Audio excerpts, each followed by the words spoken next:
Nope. So All right. do it. Hello and welcome to the Goodness Podcast. Mike, did you not pay the bills again? I don't know. I think I screwed something up, and we can't play that mega enthusiastic, incredible entry music. I just got only one video can be used unless you upgrade your plan. Well, only one video needs to be used.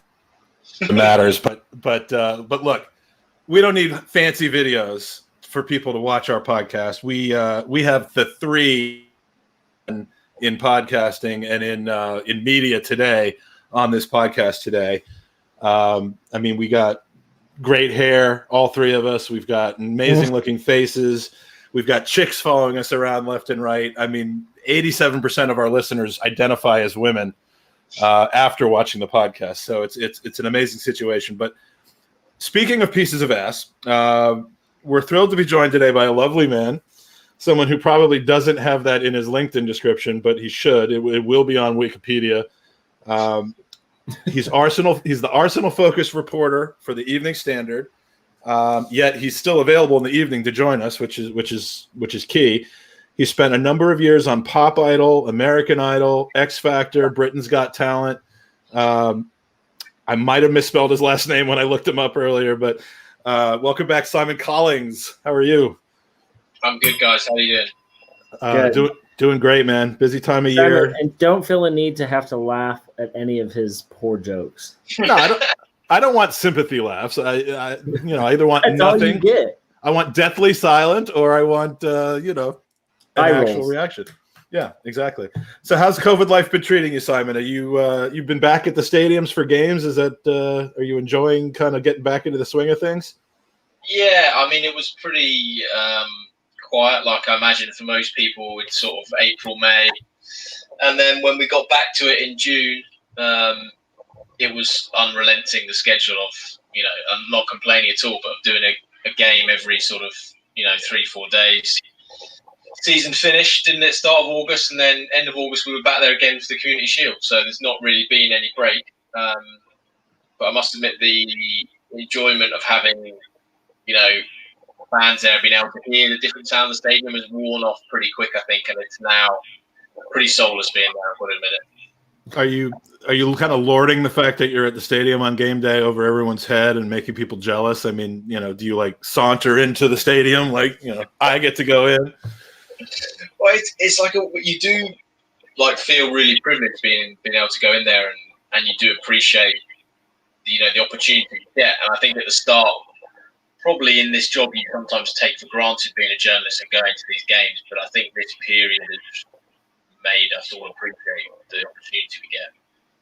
Yeah, Andy definitely took for granted being a journalist last summer. I mean, he's strolling into the press box in LA in like a thong and an Arsenal shirt and a bandana, like he owned the damn place. So, fake it till you make it. What were you faking? Just everything of that whole weekend trip to LA. Simon, do you find it like with it being so? When Mike and I when we were on the summer tour last year, the one rule the Colorado Rapids told us was like there was no cheering when you were in the press area, which for a friendly against Colorado, fair enough. I was actually cheering for a friend of mine who plays for the Rapids, and everyone was just looking at me strange. And had a trial for Arsenal. Yeah, who had a trial for Arsenal. Do you find that when you're in the stadiums, are there media personnel who are also fans who are actually reacting to goals going in or goals being scored? Because I'm assuming you can hear almost everything, right? Yeah, I mean, the British media, certainly the English media, is very. It's quite different to. I mean, if you obviously know, if you hear like Spanish commentary or European nights, you always get those Spanish commentators, and they're sort of almost like fans the way they react. The celebration when the goal goes in, the commentary is very like that. But the English media, it's just not really the way for people to react in any sort of celebration or goals or anything like that. And for some journalists, they won't even disclose which team they support. They're so determined about being neutral and impartial, they won't even say who they support. So they'll keep it, completely offline. No one really knows. But no, you just don't really get it in English media. It's not the way it is And for me personally, I've almost, I don't know, because you're working, you sort of become a bit detached from it. And there's a video, I'll have to try and send it to you guys or something. But my brother and his friend were at an Arsenal game. And I think it was a European game, and Arsenal scored this penalty. And they sort of panned round to me, and I hadn't even like batted an eyelid or looked up from my laptop. I was still just typing, and they were just like shaking their heads. But you become sort of zoned out from it, and you're so focused on your work. Although I must admit, the FA Cup final was one of those days where it was a bit dicey. But you're going to tell us McNicholas doesn't do the little fist pump when we score a beautiful team goal, though? I mean, there's no way that he could control himself in that environment. I mean, I'm not saying he's not professional. He's the consummate professional, but come on. We know how much he loves the Arsenal. So, yeah. And as Mike Hernandez says, I did take my shirt off in the press box when Martinelli scored. But to be fair, it was also because the shirt was extremely, extremely tight. My nipples were aching. So, Andy, by the way, speaking of nipples, are you physically and mentally ready for Saturday? And I'm not talking about the West Ham game. You're clearly skipping that. Dude, I am not ready at all. I'm like, tell us what we're doing. Physically, here. I'm 100% ready. Mentally, I'm not. My friend just arrived from Wisconsin. He drove 16 hours because he's doing it with me. So, Simon, on Saturday, I'm doing a bike ride, and I was going to do it with the Gooners versus Cancer, and then with COVID, the ride actually got canceled, and so I'm going to do it again next summer, but it's 121 miles from Denver to Vail, and it's 14,000 feet of climbing. So we're going to go over 3 mountain passes. They call it the triple bypass. You're going to need that by the time you're done. Yeah.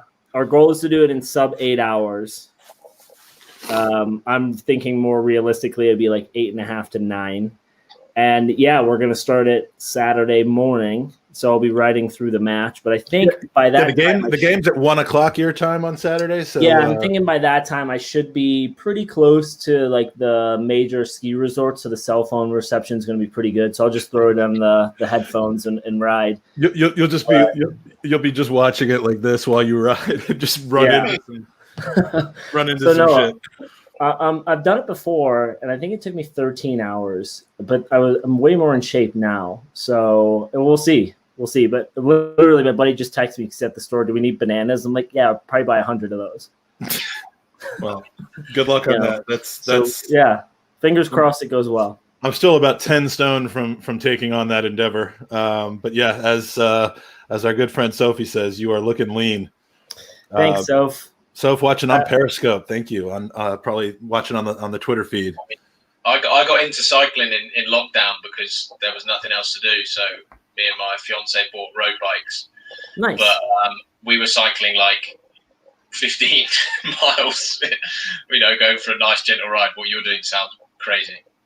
Well, 15 miles is still a long way. But yeah, it's going to be a little obnoxious, but I'm looking forward to it. And my friend, his longest bike ride is 30 miles. And once I told him what I was doing it for, he was like, I'm in, I'll do it with you.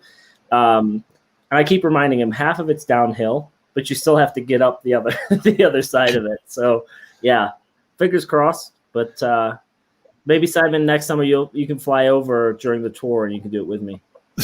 Matthew D'Souza asked if you've got good health insurance. Andy has the best insurance and the best insurance, professionalism working on his behalf. He has a team of insurance producers that are second to none.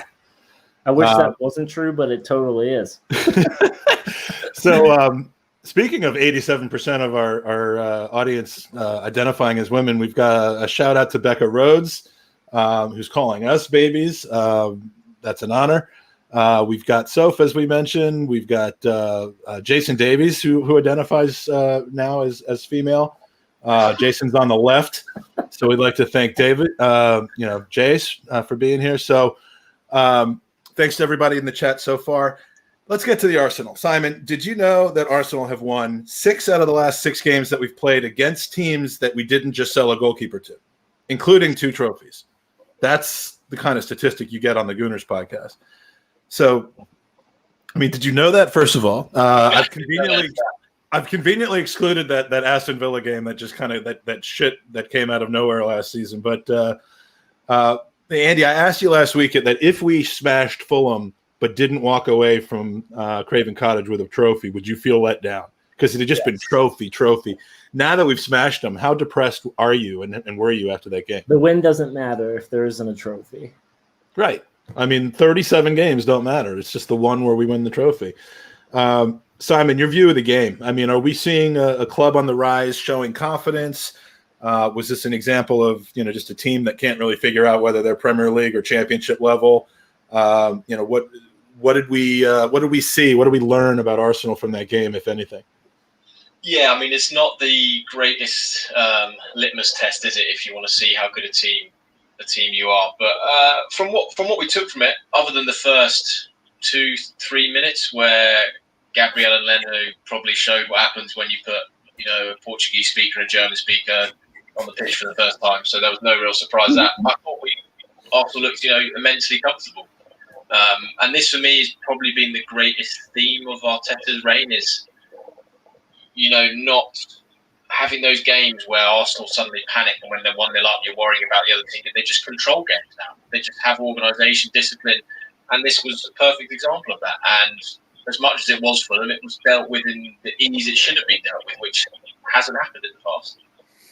Yeah, I mean, we were saying on last week's podcast with Alan, I just call him Alan Smith. No big deal. I mean, the difference between a club that's routinely top 4 and challenging for more, and a team that's finishing 8th and being a cup, a cup team essentially, is the ability to just close out games that you should close out. Just to literally do what you're supposed to do as a dominant team, not drop a point in the last 20 minutes, not drop 3 points in the last 20 minutes like we did against Spurs last year, like we did against so many, other teams, Watford, your other favorite team, and for example, early in the season, and just drop points. And so, if Fulham is not as good as us, and most teams in the Premier League are not as good as us, we just have to actually play like that. So, I mean, any remarkable performances that you want to highlight? Any of our new boys stand out to you? All of them? Yeah. Gabriel, obviously, not just because of the goal, but after he actually got introduced to Leno, which appeared to be the first ever time the two of them had met. It was nice to see, just like I think there were moments maybe where Fulham went at him and he was just comfortable, and then when Mitrovic came on, they tried to do it again, and he just rose up. I mean, he looks like a hell of a player. Ceballos, we already know what to expect. He had that cheeky little nutmeg. And then Willian, geez. I mean, I'm going to give him 3 assists. I think he only got 2 technically. Yeah, I don't think you technically get the first one, but even still, I mean, it would have been nice to see him put that in, but I'm going to give him all 3. I thought he was just outstanding.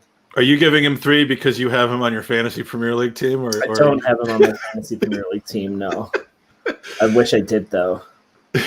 Simon, a lot of points. I mean, did you speak? I mean, we know how rarely are there really a whole lot of opportunities to talk to players after games, even in the quote unquote mix zone. But I mean, did you speak to any of the debutantes on the day, or have an opinion about anybody who really stood out for you? No, I mean, it's even harder now in the COVID era to be able to speak to players. So we didn't really get the chance. I mean, in fairness to the players, Arsenal not renowned for being the most media friendly, shall we say, with their players. But Gabriel was speaking to ESPN Brazil. El Nene was speaking to being in Turkey. So they were all fronting up, and Rob Holding speaking to English media. So in fairness to them, they were all pretty open. And Gabriel, I think we got sent his interview that was done in Portuguese and sort of the translation of it. And you sort of, when you watch it back and listen to the quotes, you sort of forget, because when you see him, this guy is a man mountain. He is huge. I didn't appreciate it until see him walking out, and then he walks out the pitch. And you're like, wow, this guy's big. But is he a unit? Is he officially a unit? He's so young. He is really, really raw talent, but physically, I mean, he's absolutely mountain. You think you're going to have him who's 6'3" with Saliba who's 6'4". I mean, if that doesn't excite Arsenal fans, I don't know what will, to be honest. Well, and we can transfer them to the Nuggets since the Nuggets are still in the playoffs. Those guys could definitely be used. You know, it'd be funny, Andy, given the media thing. I mean, you know, we've had like 5 consecutive high-end, you know, guys that go to every Arsenal game, journalists who said the same thing about Arsenal and the media and, you know, player access, and we've obviously seen it firsthand. How funny would it have been after the Arsenal-Fulham game if Thomas Muller just showed up, Andy, and started giving interviews to everybody? Because he was the only guy in LA that like would stand and talk to anybody after the game. No Arsenal people, just Muller. I just got an idea, Mike. Maybe I should infiltrate and get a Denver Nuggets media pass and only ask Kroenke Arsenal-related questions after every Nuggets game. That would be amazing. You'd be like, Yeah. you know, because I think he talks plenty to his domestic teams, to the Nuggets and the Avs. All the domestic matches, so I could just pop in with the occasional like, "Hey, Aubameyang hat trick." He'll say, "Who?" No, I mean, the German players are the best for media. They are the best. And I mean, Leno, when he was playing, was normally one of the best to stop. And there are certain Arsenal players who will stop and talk to the media, and certain ones who won't stop and talk to the media. I mean, Mesut Ozil, it's rarely been seen in a mix zone. Yeah, the fake phone. I mean, you've mentioned it all. But there are players who will stop and speak to the media and who will front up. And Xhaka was one of the best of those. Sometimes not to his credit because he was so passionate and sometimes would say things probably shouldn't say. But yeah, and in fairness to the club as well. I mean, you guys probably would have seen in the media, Vinay and Edu sat down with a few of us journalists to speak, and that was a key part of Vinay of saying he wants a better communication with the fans, admitting it's not been always great from the club. And in fairness to them, if they can admit that and see it and right their mistakes, then that's all they can do, really. But communication, I think, is an area the club need to improve on, particularly when you've had a difficult time. I would say that, Simon, my only comment is that they said all those things to us last summer, even so far as saying, and we understand some of that needs to be through new forms of media like bloggers and podcasters. And then when the year got tough, about a month or two in, they rebuffed multiple opportunities, basically saying, we think the focus should be on the pitch right now. We need. So it was specifically when things got tough that they didn't want to come on and talk to us. So, we're a podcast, and we're not the Evening Standard. We're not the Sun, who they seem to give access to for whatever reason. But I would agree with you that there are steps being made in the right direction. But this conversation that you and others, tweeted and posted about the other night, a few days ago? Last week, just before the season, yeah. Right. Okay. I mean, again, it's traditional news sources, and we love the traditional news sources. We don't want to, and many of you, yourself, James, Benj, Watts, many of you are not clickbait merchants and hype up artists and twisters of words. So that's fine. But anyway, that's enough of my complaint for the day. Who's your man of the match in that game? If you could pick one player? I was tempted to give it Gabriel, but I had to give it Willian in the end just because I thought he was amazing and typified what Arsenal bought him for, which is a ready-made player who improves the team now. And I thought he was brilliant. Are we all three on Willian? I certainly. I was going to say the same thing. Simon, I had a quick question though. Back to the media comment. So, when Raul left the club, there seems to be a statement, and then almost a couple days where there was this gray area of what happened, which then allows the media to create their own narrative. And as Mike mentioned, there's the group of you who seem to go, okay, we got to research this and then put something out, and then there's the other media outlets who just make shit up because they know, hey, who cares if we get clicks, right?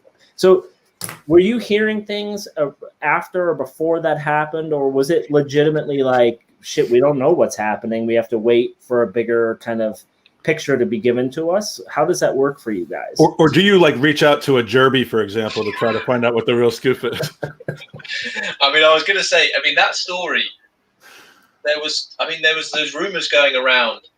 I think it was the Friday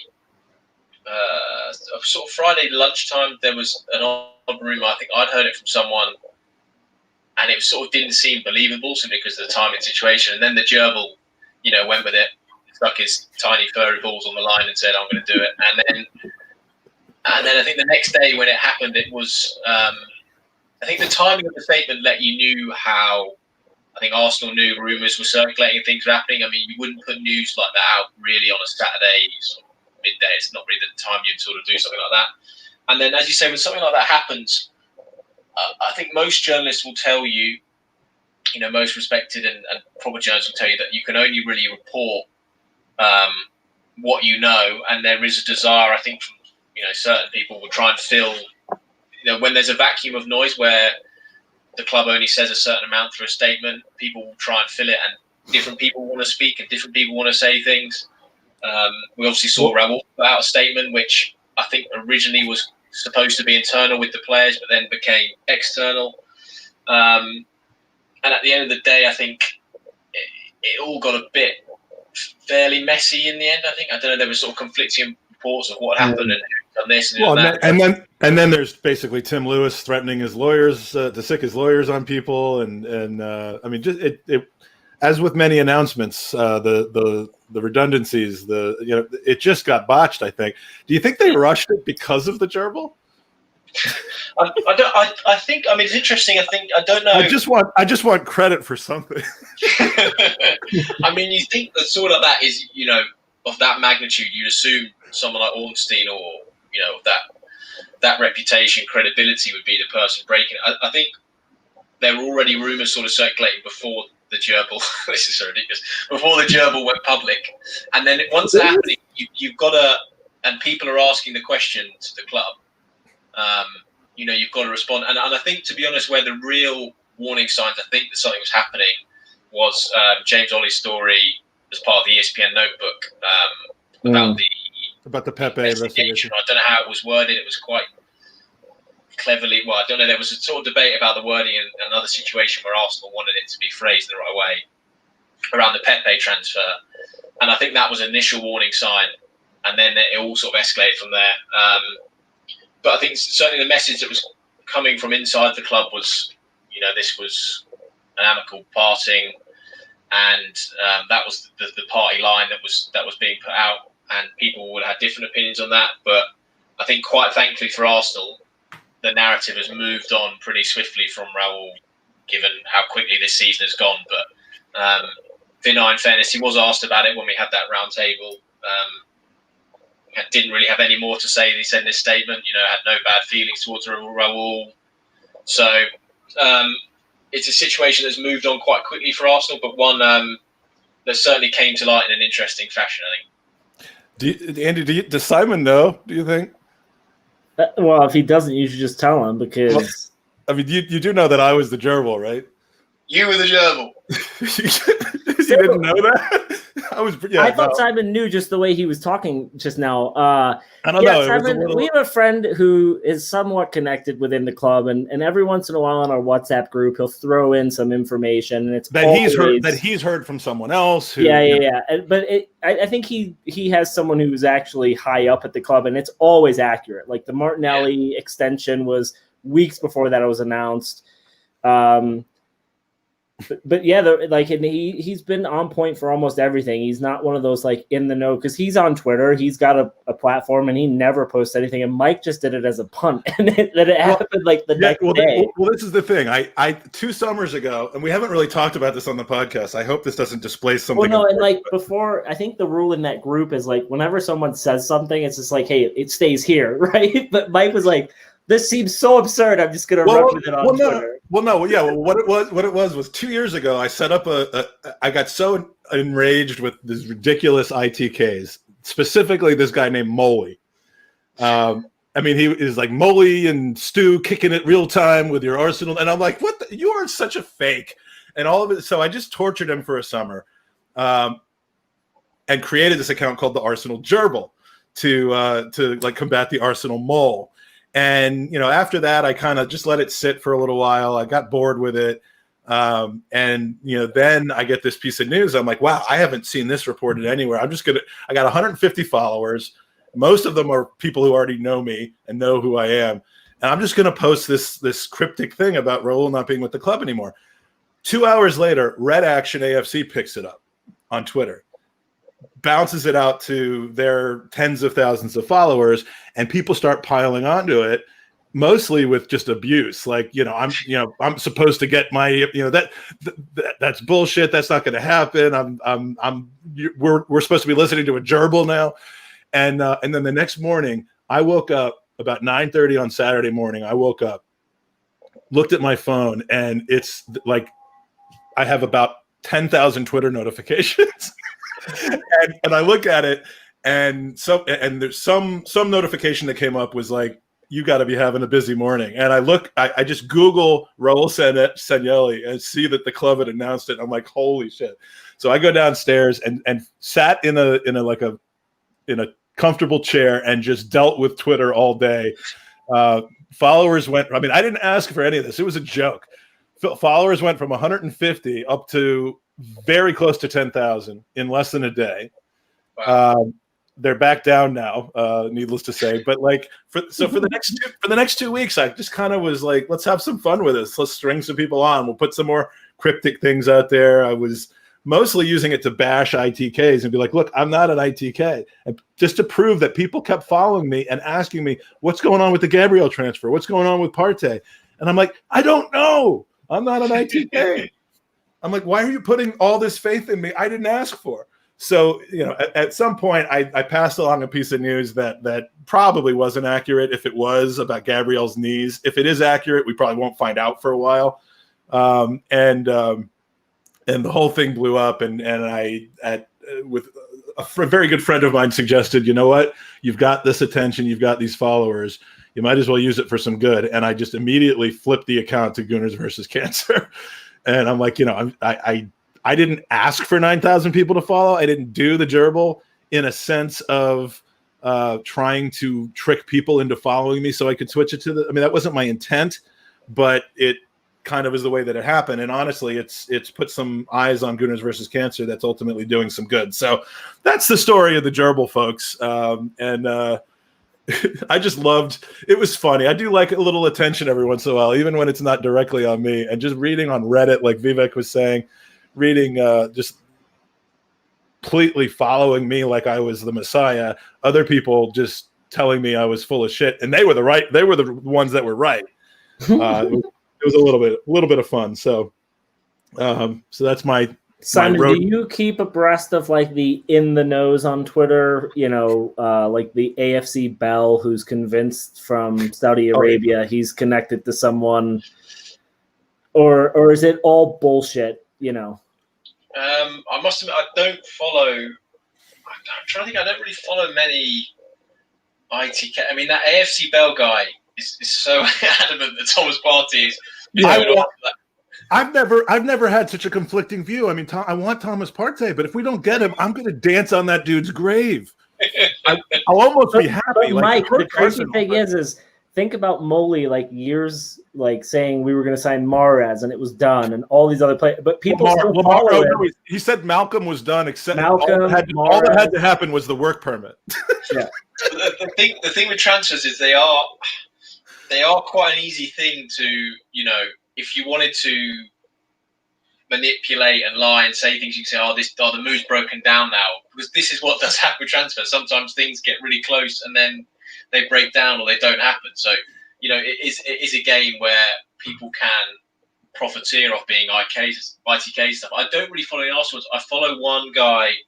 There's a West Ham ITK who is just generally probably the best West Ham news source over any newspaper, any broadcaster. A guy called ex-West Ham employee who is just crazy good for West Ham. He broke this, near enough the other day, it was all kicking off about a possible takeover and a bid from America. Mm-hmm. He was the one who tweeted that first, and then it gets picked up by everyone. But there was a point a couple of weeks ago, he just started sort of tweeting just a bit of Chelsea news because he'd got it connection. So he's like, oh yeah, they're going to sign Chilwell. 2 days later, they signed Chilwell.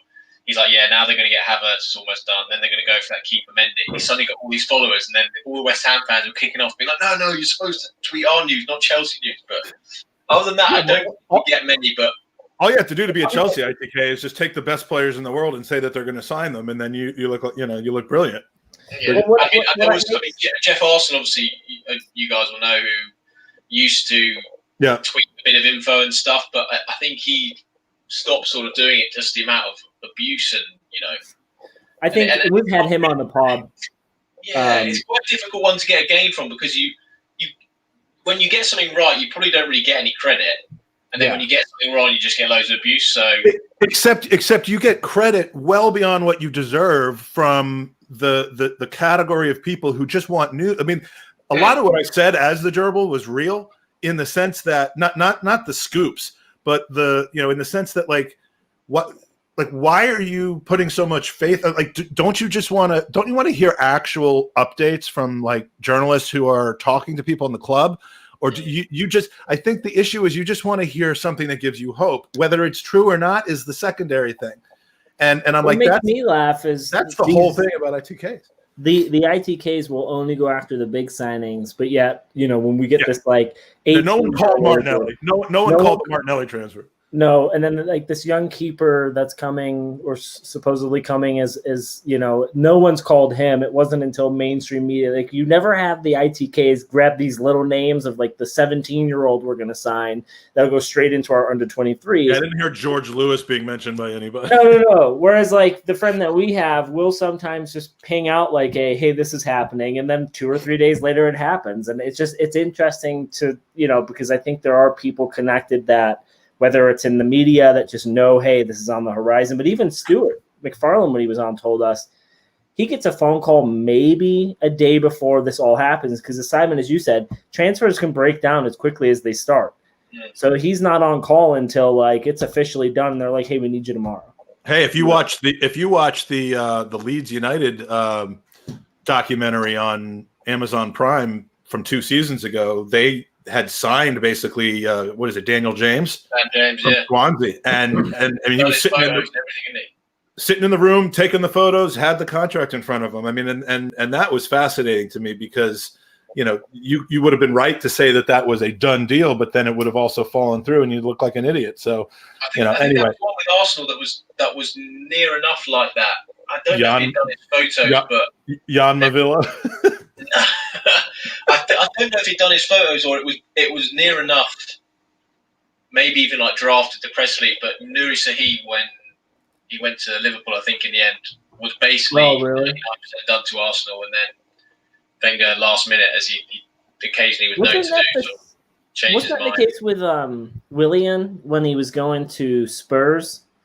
He was pretty much a Spurs player, short of putting on the shirt for photos, and then Chelsea came in, and he just drove across London. But that was always the Chelsea famous song was that he did fly over to go to Spurs, and then he saw the light, and he went to Chelsea. But he was flying to London, and then last minute Chelsea just came in, matched the bid, and got him. But what we were saying about ITK sort of stems from, I mean, now you'll notice it.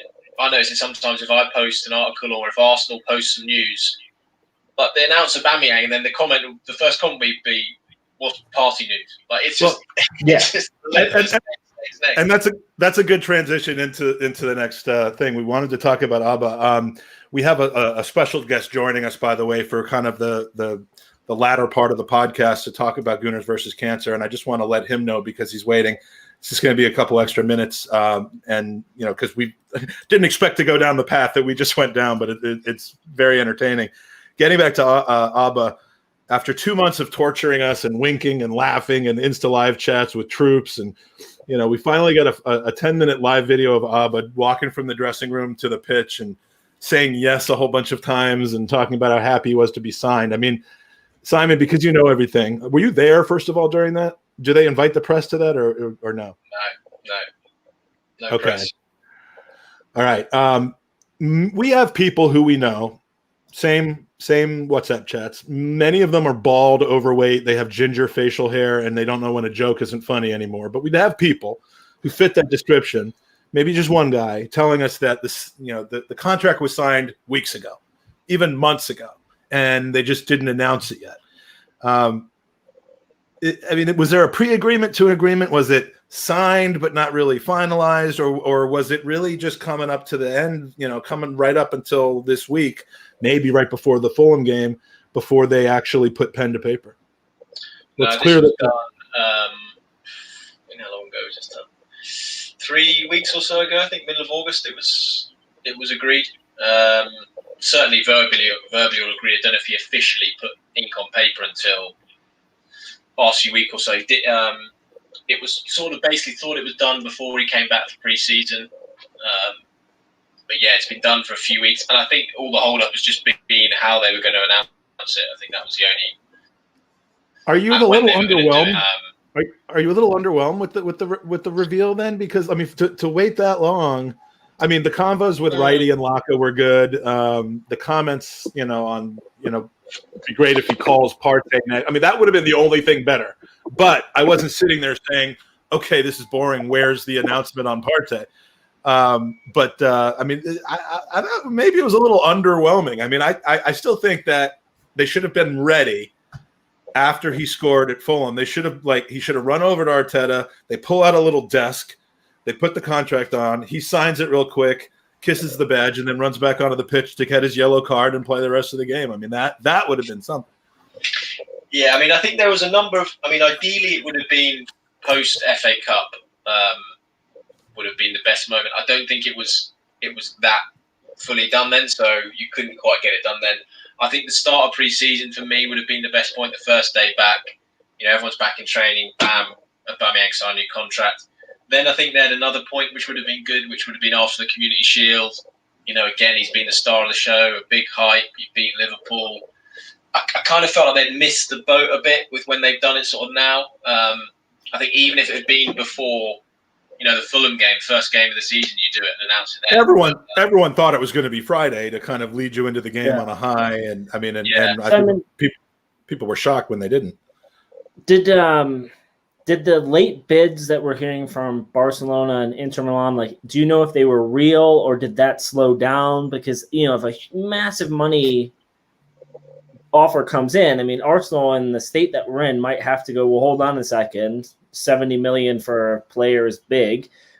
Were those true, or was that just kind of, I mean, so bear in mind, this has been pretty much, I think, since after the FA Cup final, I think they were pretty confident he was going to stay there. And a few weeks after, they got the sort of verbal green light. And I think for Arteta, he made it pretty abundantly clear that Aubameyang was, an absolute pivotal part of the rebuild. He needed him to stay.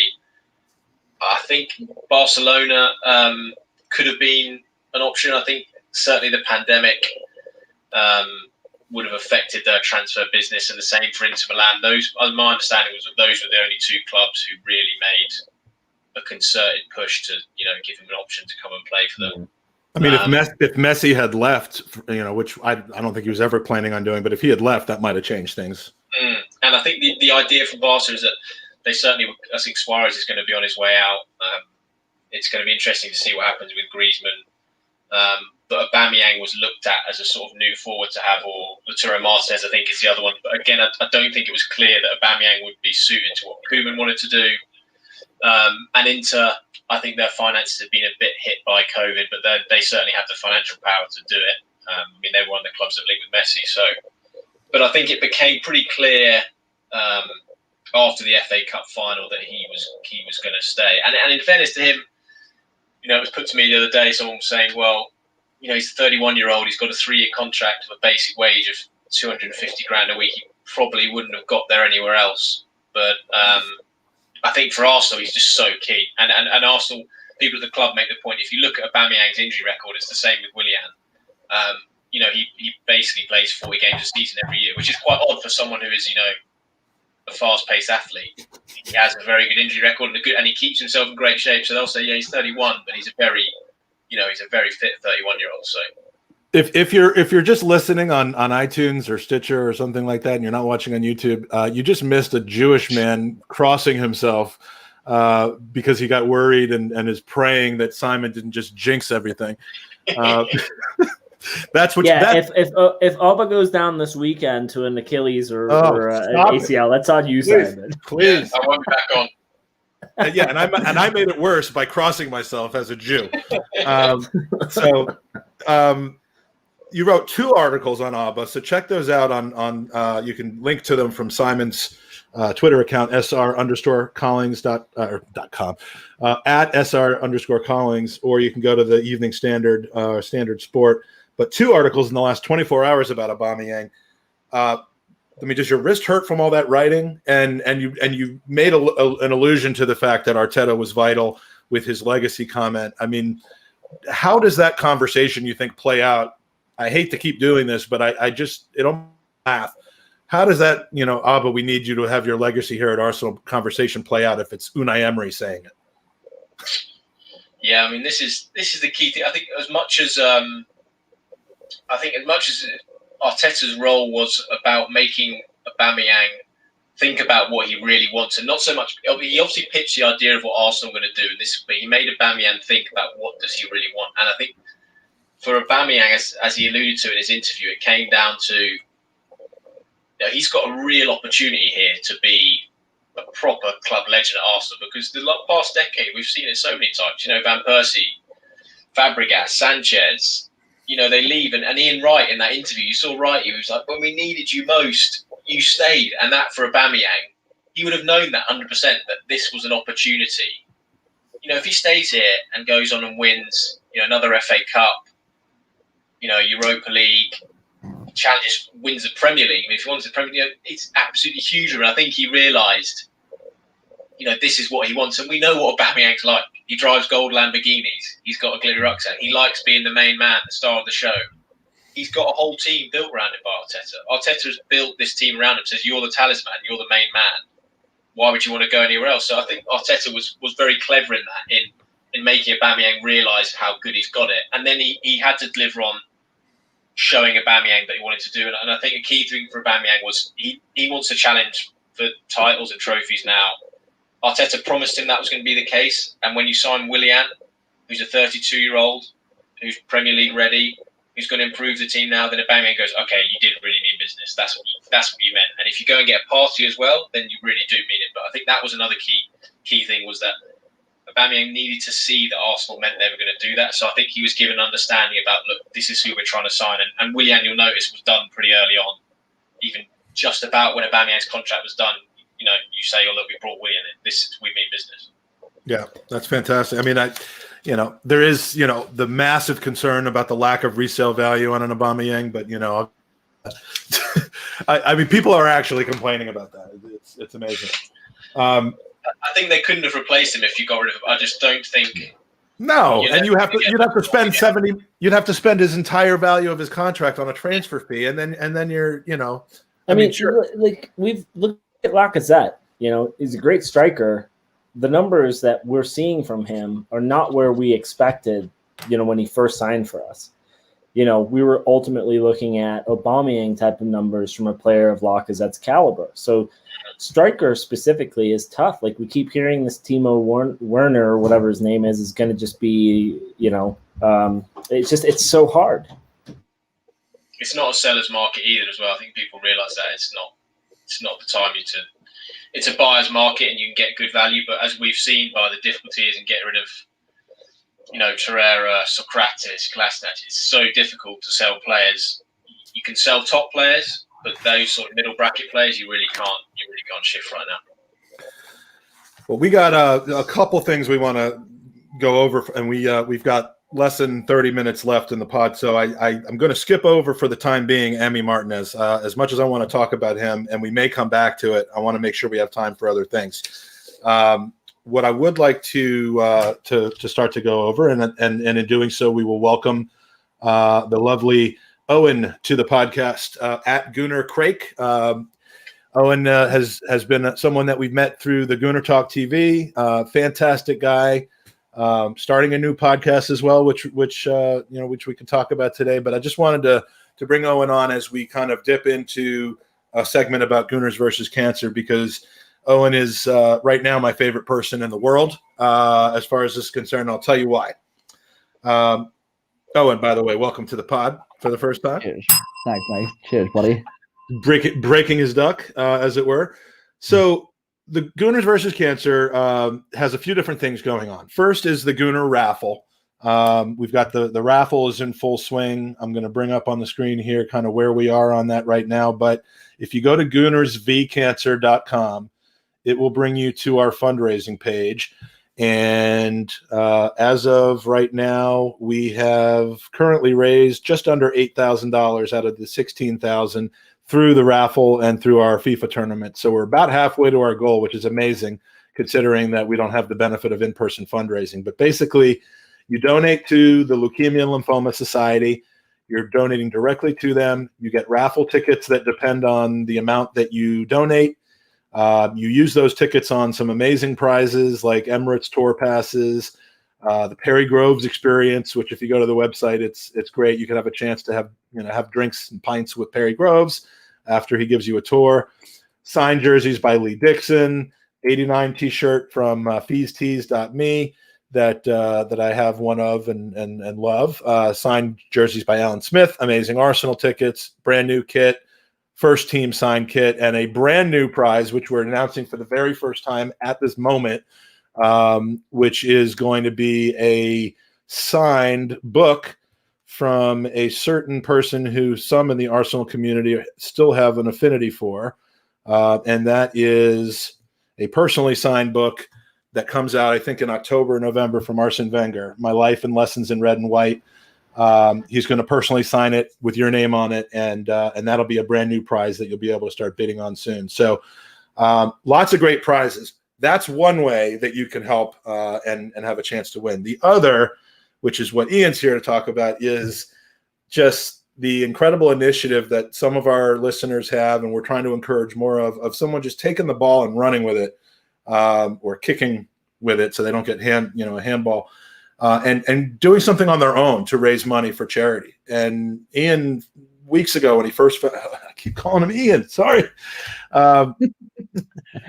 It's probably my mum's fault, to be fair with you. Sorry to interrupt you, but that spelling is atrocious. I'll even admit that, man. Yeah, I mean, you'll have to know that either way I say it, it's with admiration. But Owen took the ball, found out about the charity a few weeks back, and immediately started making plans for an event. And the event was this evening, just completed. I think you're still sweaty from it, which is great. I'm dripping and moist. I was going to say that, but I didn't want to get Andy excited because I know at this stage in his life, that sort of stuff. Hey, my face is in a wreck today. Well, it's gonna be. So Owen, without further ado, please, and everyone use this as an example of the type of thing you can do. It doesn't have to be this involved or this elaborate, but I mean, this is just amazing. And I'm going to share some pictures, but tell us what you did and how it went, because we haven't even had the chance to catch up about it.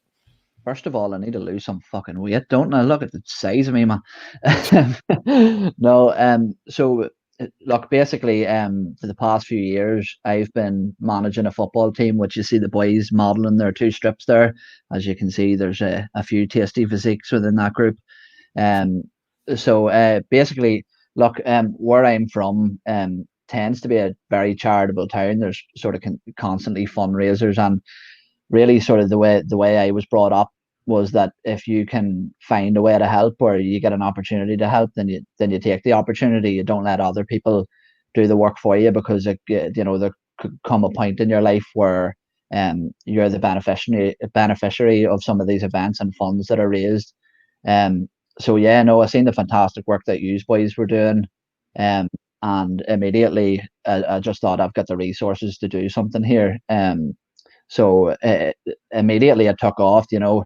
Obviously, look, we're sort of going through sort of unprecedented times at the minute. And to be honest with you, initially when I started organizing it, I was a little concerned as to, what kind of turnout we could get, and whether, with people being on furlough, whether we could get the money. But the response has been amazing, and I couldn't be happier. The football standard was actually surprisingly better than I thought it would be. You can see there, as I've mentioned, some of us are a little sort of plump. But it was actually quite good. That's me with my little daughter. She was sporting her Arsenal kit. Oh, that's your daughter. That's your okay. I thought that like for charity, you just went around picking up random kids from the neighborhood. Oh no, but we did. We auctioned her off. So oh, nice. So did we meet our goal then? I mean, we might shut this down right. We're in the into human trafficking now, but no, she's adorable. Easy. I'll just go and make another one after I finish this pod. That's how most people celebrate coming on the podcast, is they just make new ones. So it was a game. Like, I mean, tell us what from a competition standpoint, and I mean, I know it's not about the competition, but I mean, and I hope no one got hurt, because then we'll probably get sued. Oh, I'm sending you my solicitor's bills after this. Don't worry. No, so look, basically it was just a bog standard 11-a-side football match. The vast majority of people that were taking part in this match actually play and have been playing for a long time at a decent amateur level.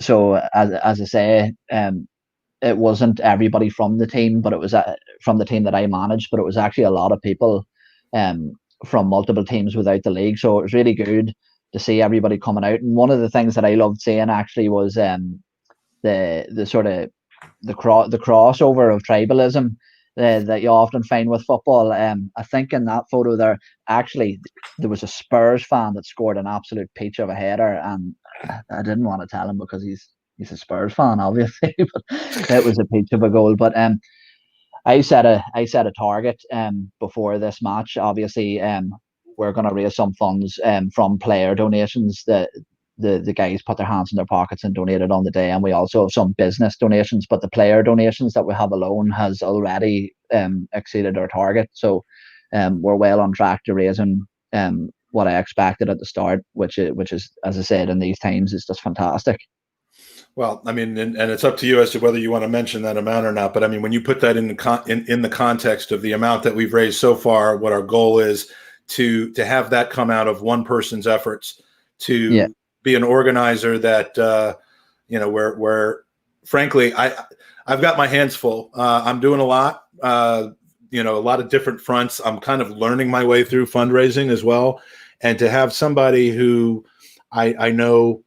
And I mean, getting to know better and better every day, but only recently met, take this upon themselves so that I don't have to, is amazing. And if we could have, just a small handful of more Owens, but with easier to spell names, this charity could really go to the next level. And I'm thrilled. So, I mean, if you want to talk about how much you raise, that's fine. If you'd rather wait until all the dust settles, that's fine. No, I'm completely fine with it.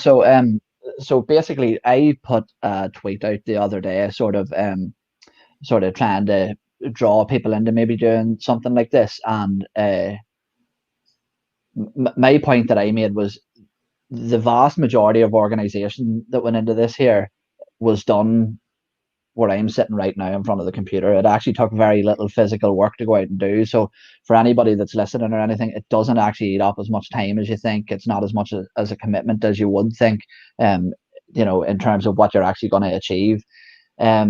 So on the day, we raised a total of £650.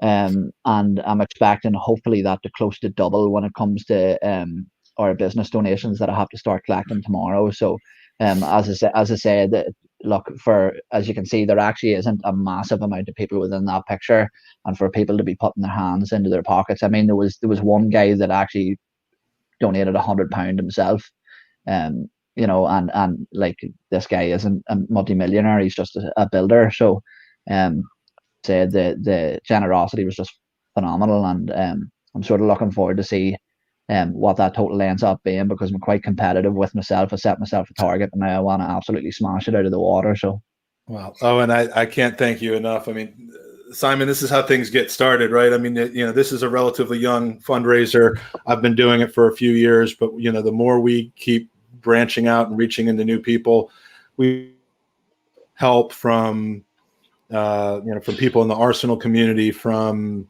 regular people like myself and Andy and Owen and others. And, Amy Lawrence just letting me know earlier today that she was able to fix us up with a signed copy of a book from Arsene Wenger. These things just kind of organically happen, and it just makes you fall in love with the Arsenal community again. Forget the abuse of the gerbil on Twitter. That Arsenal community can go to hell. But the real Arsenal community is amazing. Yeah, and I think it's it's nice that even in this time when, your fans can't be together, can you? And I think every fan is really, from a mental health point of view, missing either being in the stadium watching it, going to a bar with your mates and watching it, and the way Arsenal fans and other fan groups have pulled together with, initiatives, I think is the most powerful thing about football. And at the end of the day, we sit on here and we talk about Aubameyang, we talk about party and players, but it's fans that make the club, isn't it? And whatever happens to the club, whoever's playing, whoever's the manager, whoever's, the owner, the fans are the only things that stays the same. So initiatives like this show why football clubs are important, because they are communities. And, to have the power of just having a game of football and raising money through that is amazing. And stuff like this is why I think people love Arsenal as a club, because it really is a family. And the last thing I want to say on Gooners versus Cancer is, I always feel like incentives are helpful, not that they're required, but that they're helpful. And that's why, we have prizes. We have a raffle. Not everyone who gives will get anything, but everyone will have a chance to get something really, really nice from the raffle that that they're entered into a drawing for. The best way I can help try to take this to the next level is to offer incentives to people who, even though Owen required zero incentive, to fundraise, to think outside the box as to how you can raise more funds than just giving yourself. So we now have a kind of an affiliate contest, Andy, from the pod account and the Gooners versus Cancer, formerly Gerbil account, about the affiliate contest. If you are in any sort of group, and whether it's a supporters group, a Facebook group, your workplace, and you get people together to donate to this cause and kind of take on the onus of asking them to donate. If your group raises at least $750, which is about 575 pounds, you'll automatically get a free brand new jersey sent to you, which you can then auction off for another cause of your own, or you can keep it, or whatever you want to do with it. And we're going to have the top 3 groups that fundraise are going to earn player signed kits. Owen has set the bar high.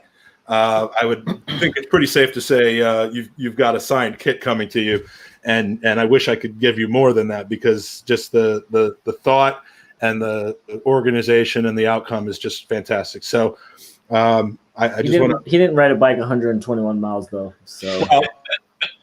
Well, look, we all know, all right, maybe it's not the same in America, but Simon, you'll agree with me here. Oh, no, you mentioned that you've got a bike. Shit. Everybody hates cyclists, boys. Everybody hates them. Why? I don't understand the logic. Somebody said, be Wiggins or don't be anybody, right? I mean, say that I'm going to go and buy Lycra and ride this bike as an adult. So mine's more impressive. That's my argument. Yeah, and as I always do, because Andy and I have been together for 4 years, almost 5 years. I'm going to side with Owen. Let me just say this about at least I buy the Lycra to wear on the bike. Mike just buys it because he likes the way it feels against his skin.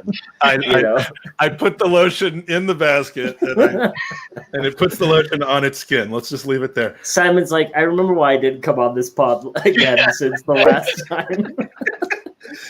We also check out our Patreon on patreon.com/TGP.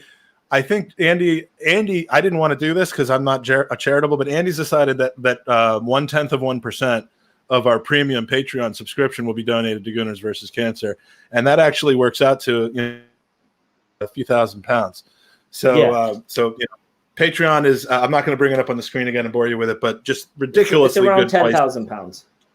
Yeah, per month. So, per month, and worth every single penny. So let's let the chat have some say here. And Ian, please, Jesus, Owen, please join us and help us out with some of these. But we've got some great questions from the chat. First, I think a few people want you to be an ITK here.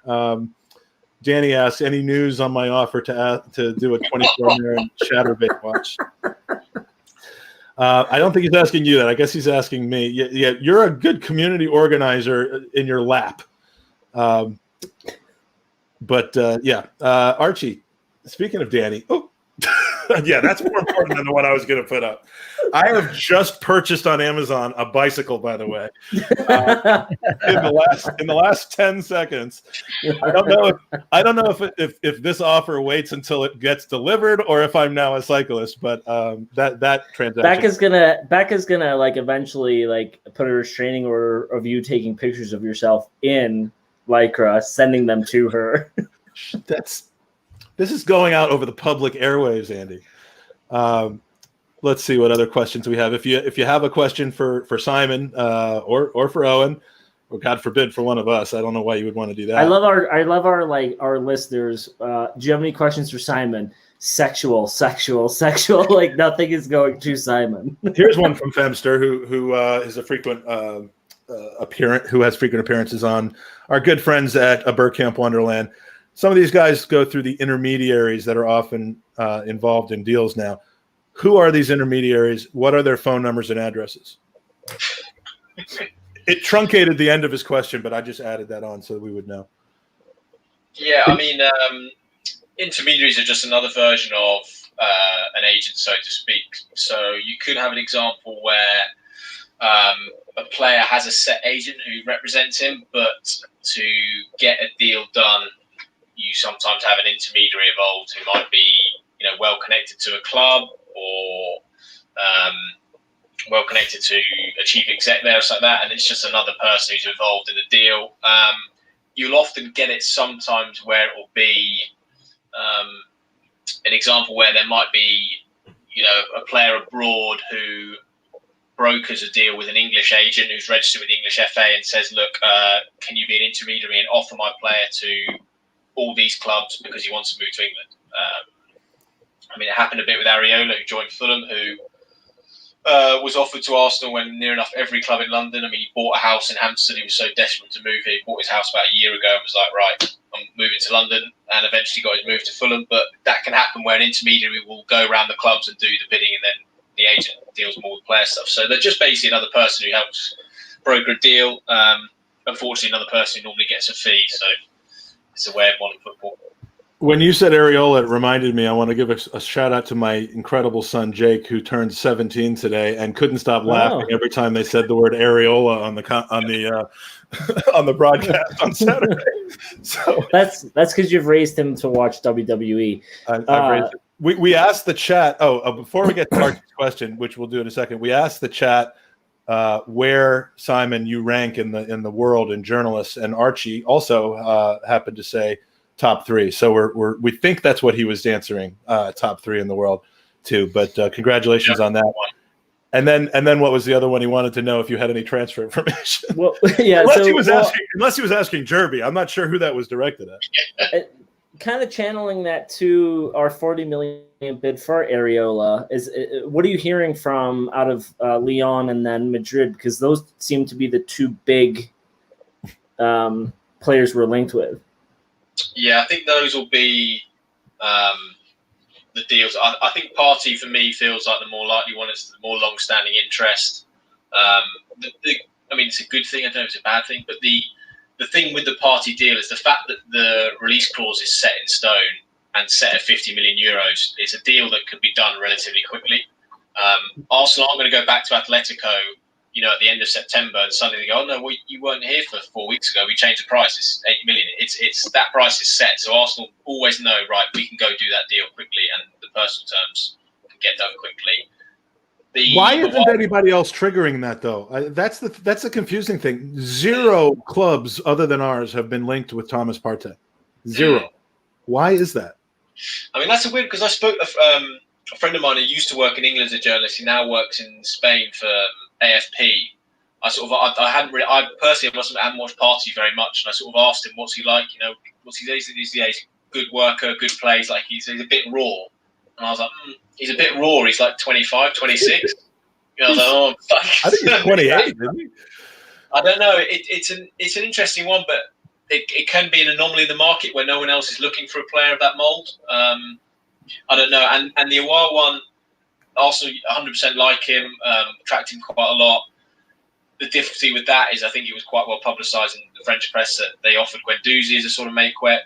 Make-Way Leon didn't want that. And then you've got the issue of you're trying to negotiate with Al Lass, who's on a par with Daniel Levy as one of the worst people you want to negotiate with. He's not going to make that deal easily if he doesn't want to do it. So it just feels like that one. That one feels like a difficult deal to get done. Whereas the party one, they've tracked him for so long. The fee is set. It's not going to change. If you can get players out the door, you can go and get it done. But they're going to need to raise some funds, I think. And selling Martinez does help. Yeah, I mean, and let's talk about him real quick. Alba stays, Emmy's out the door. Andy, we've been saying for weeks that if we had to sell a keeper, and it started, it was pretty obvious that we would, that we believed Emmy was the one that needed to go. Now that it's happened, I mean, how do you feel, Andy, real quick, about the fee?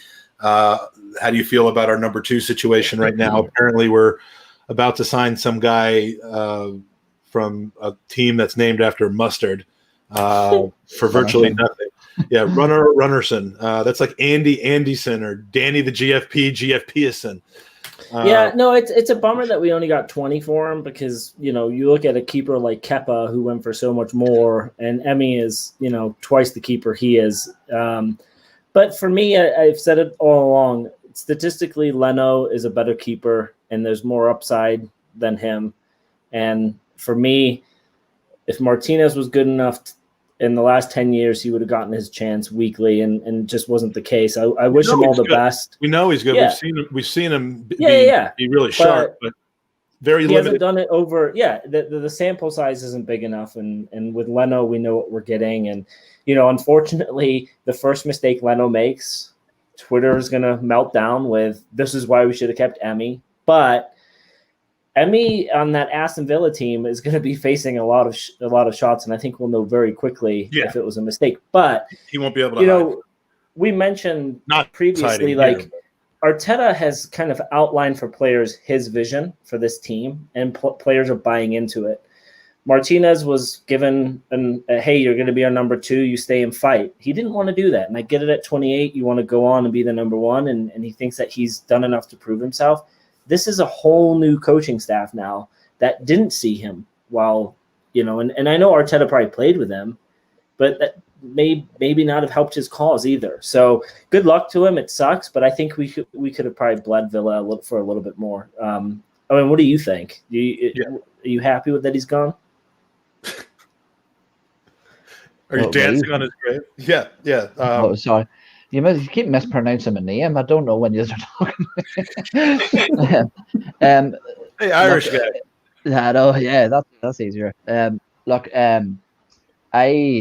I was actually we're like Twilight fans here, like teenage women. We've got teams over players now. I actually preferred Emmy in the current situation we're in. I think that Bernd Leno is undoubtedly a fantastic goalkeeper, but I think Bernd Leno is sort of cherry on the cake, whereas Emmy Martinez would be that sort of bit more of a command and dirty figure that would sort of get you there. For example, I was saying on another pod the other day, the situation with Gabriel almost making a mistake against Fulham, I don't think would have looked as bad if it was Emmy Martinez in goal. I think that Bernd Leno's positioning and his aggression to come and collect the ball made that look almost a lot worse than it was. But look, it's always a gamble, because I suppose what the club were gambling on was that is Emmy going to be able to continue this form? He was probably only worth maybe about 2 million this time last year, and now he's going for 20 million. So it's fantastic business. And they're probably looking at Bernd Leno, at a better longer term option. So look, at the end of the day, business always doesn't feel good, but just because it doesn't feel good doesn't mean it isn't good business. It's put us into a more stable position. And I actually, just maybe one for you, Simon, because I actually start to think with players with us starting to look to be moving players out of the club, the likes of Martinez, maybe Torreira going out now, I actually have been thinking that were the club holding back funds, unwilling to do business because they were unsure whether Abba was going to sign or not, that they were holding them funds in reserve to possibly look to seek a replacement for him if he was to leave? I 100% 100% that would have changed the transfer plans. I think that the key certainly for Arteta was to try and get as big a steer or a big as understanding earlier on that he knew what Oba was going to do if he was going to stay or go. And there was just three options of stay, sign a new deal, or go. I don't think him staying and not signing would have been an option. But as soon as it was known he was staying, I think it was then pretty clear what the transfer plans were going to be. I still think Partey is the last piece of that jigsaw, but you're going to need to sell to get that one done. And at the moment, it's proving pretty difficult to shift players who are on good money, living in London, playing for Arsenal, to try and tell them to take a pay cut and go somewhere else. So we'll see how it pans out. Well, Martinez, 15 Premier League games for us overall. 9 of them were in the last 3 months. Fantastic 9 games.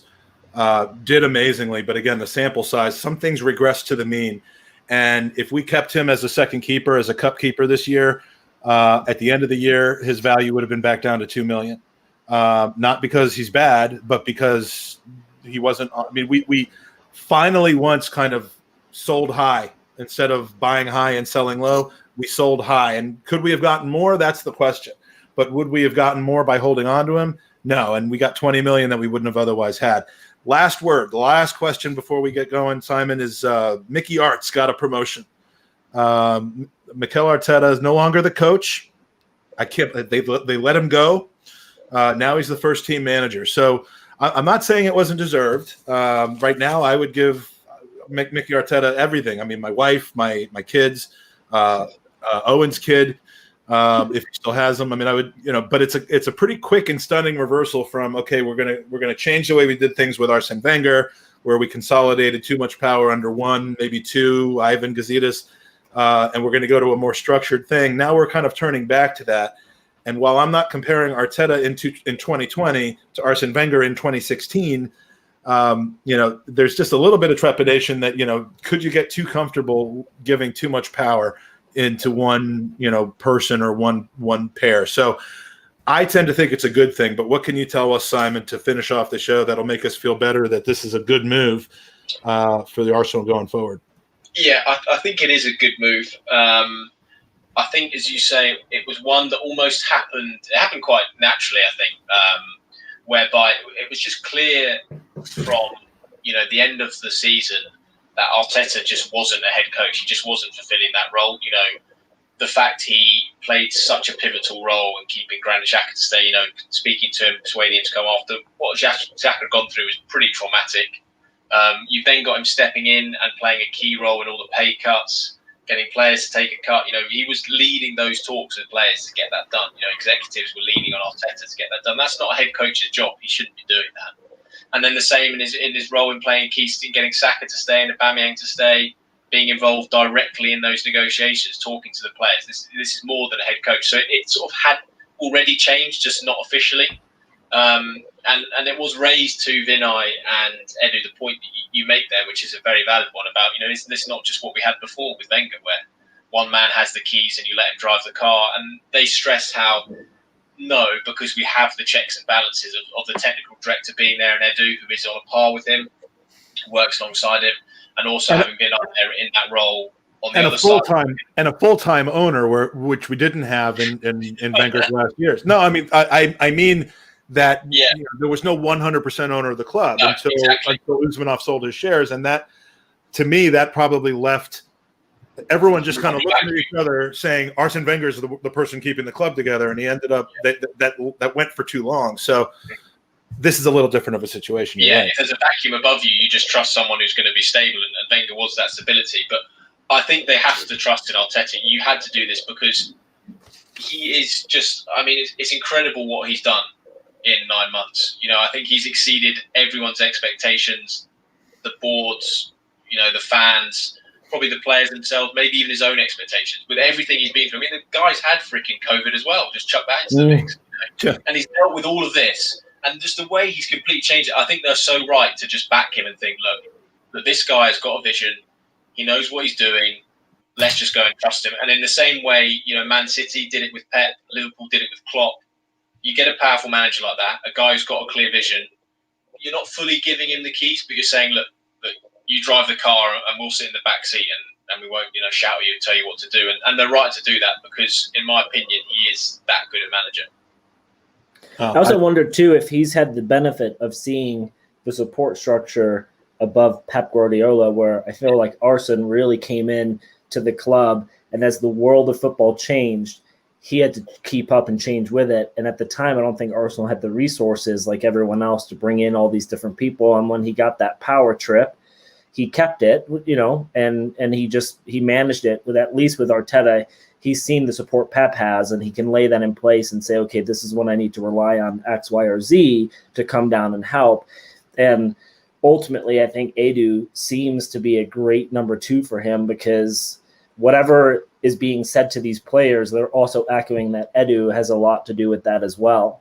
And because he's got Arsenal in his blood, it helps. Simon, do you know if there's any rumors around bringing on an Arsenal legend to the board? I mean, there's been like suggestions that it could be Brighty, it could be O'Leary, even Bergkamp. Have you heard anything about that? Yeah, I'm not sure on that. They definitely wanted to get O'Leary on. I think it was last year, and that was sort of blocked. I think it might have been partly Raul. I think the idea being that why do we need a football expertise on the board when we've got a head of football in Raul? So that didn't really go through. I don't know if they'll revisit it now.